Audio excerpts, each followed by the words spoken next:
Hey everyone, welcome back to another episode of Advanced League Tips, a series where we take a look at each champion individually and cover their animation, cancels, input buffering combos, as well as item active combos relevant to their kit. Today we're going to be taking a look at Kayn, and we're going to be looking at an input buffering combo between his Q and Goredrinker that is relevant for both his base and his red form. And we're also going to be taking a look at a couple negative interactions with other potential items Kayn could possibly build based off of his fighter playstyle.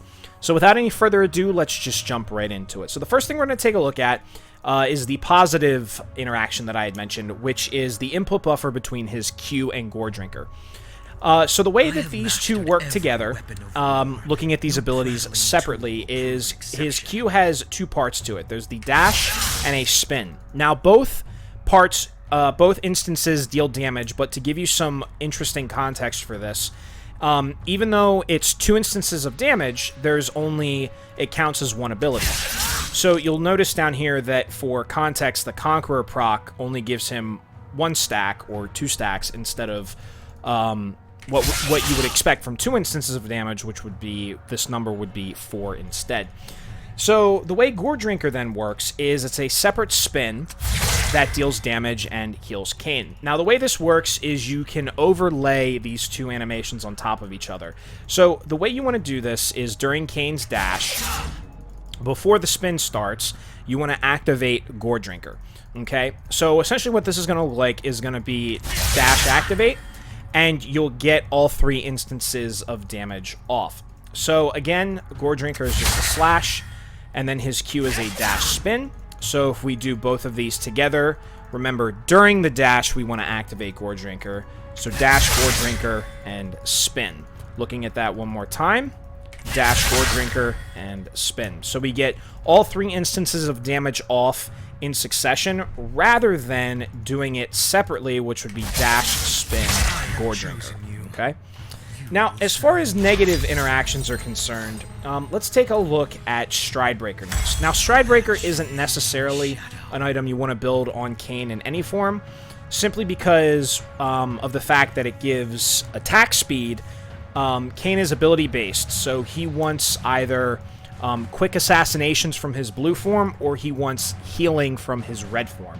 That's why Goredrinker, in the case of his red form, is the best to build.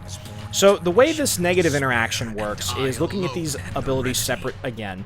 His Q is a dash spin, and then Stridebreaker is another dash that deals damage and applies a slow. So if we try to take the Goredrinker Q combo and put it into context with this, something interesting happens. So if we go dash Goredrinker, you'll notice that we get 2 instances of damage off instead of 3, because the Stridebreaker gives a full cancel to the spinning part of his Q. Now what I mean by a full cancel is that in League of Legends, animation cancels allow you to deal damage without an animation necessarily going off. A good example would be Riven or the WQ combo on Darius, if you haven't seen that video yet. But this is actually a negative interaction, because when you go Q Stridebreaker, it denies Kayn a 3rd point of damage, which he needs. Now, if you try to let the animation resolve, then what happens is you get a time delay, thus resulting in a longer amount of time that the same amount of damage will go off. Now, you can use Stridebreaker to try and get in range for your Q, but because the range is only 300 or 400, it's not like a Lee Sin dash where it's like, you know, half of the screen. So, based off of those effects alone, Stridebreaker is not an optimal item, as well as the fact that it provides a negative interaction. We are going to cover blue form here, because red form and base form mechanically function the same way. So before we do that, the other negative interaction is also with Prowler's Claw. And this happens in both instances of ability casting. So if we cast Q first and then Prowler's Claw, it's going to have a negative interaction. But if we activate Prowler's Claw and then cast Q, that way is also going to have a negative interaction. So the way this item works, it's a targeted dash that, when you dash through, applies a damage buff, and you'll see that the damage buff is applied based off of that shield break on there. So if we do the Q Prowler's Claw first, we get a negative interaction, where it's just like Stridebreaker, where the second part of his Q gets a full cancel. So, again, if we activate Q, and then activate Prowler's Claw, we don't get the damage from the spin-off, okay? Now, if we activate that, and then if we go QQ and then activate Prowler's Claw, again, we don't get a fast source of damage. Like, we don't get damage off fast like we would with Goredrinker. So it's the same type of cancel with Stridebreaker. And if we go the other way, where we activate Prowler's Claw first and then activate Q, it actually cancels the Prowler's Claw. So you'll see right there that even though we dash and get into range, if we try and input buffer over top of it, we don't get the damage reduction, or the damage buff, excuse me, from the shield. So again, with Kayn, that is another negative interaction, and with Blue Kayn, typically, he wants to build Duskblade of Drakthar for the additional ability haste on the legendary, or the mythic passive, as well as the invisibility, which is really good for him getting in and out of fights. Now, as I had mentioned, we are going to look at blue form, because mechanically speaking, red form and base form function the same way, but because blue form has the shadow step, we are going to look at these interactions here. So the way this works, his blue form is his W allows him to cast a shadow here, and then he can leave that behind and move freely. So, the way that this works for Goredrinker is still WQ, and we can get the same input buffer off. So without W, this doesn't cancel anything, and all 3 instances of damage go off. So the fast combo off of this would be WQ Goredrinker, and then the spin from the Q. Looking at that one more time for context, and we get 4 instances of damage off. Now let's take a look at the other ones.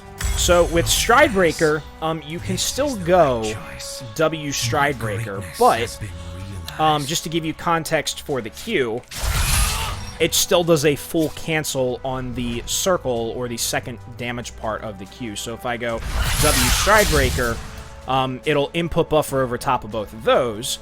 But if I go WQ Stridebreaker, again, the Stridebreaker cancels the second part of the Q, thus making it a negative interaction for the item. Again, the Shadow Step, the input buffer is based solely off of his W, not off of his Q, which is part of what makes this less optimal. And then finally, with the Prowler's Claw, same thing applies. So if we go Q first, it actually cancels the second part of the Q again, so Q, and then into that. And then if we go Prowler's Claw first, let's let the shield expire. It'll cancel the Prowler's Claw. If we try and do the input, cancel before the hitboxes meet. Now, again, if you go this first, there is a delay. Let me turn this off just so there's better context. We have to wait till we land in order for that to go off. And then, just to give you guys context with the W, so you can go W Prowler's Claw and then go into that. But again, because of the fact that you can... hold on, that didn't... I have that turned on. Because you can cancel the animation, as well as fully cancel, because you can cancel on both ends, Prowler's Claw, again, for these mechanics is not optimal. So, I've also tested Gale Force, which is an item that Kayn shouldn't be building at all, since that's an ADC item, and that is even worse when it comes to how the dash works, because there's a huge delay in terms of casting it when he lands, and then when he can activate his abilities again. So, anyway, guys, thank you very much for watching. Don't forget to hit me up on Twitter for some awesome video game photography. Don't forget to follow me on Instagram. And for even more content, go ahead and check out my community tab. Well, guys, thank you very much for watching. And as always, we will see each other again tomorrow. Have a wonderful day.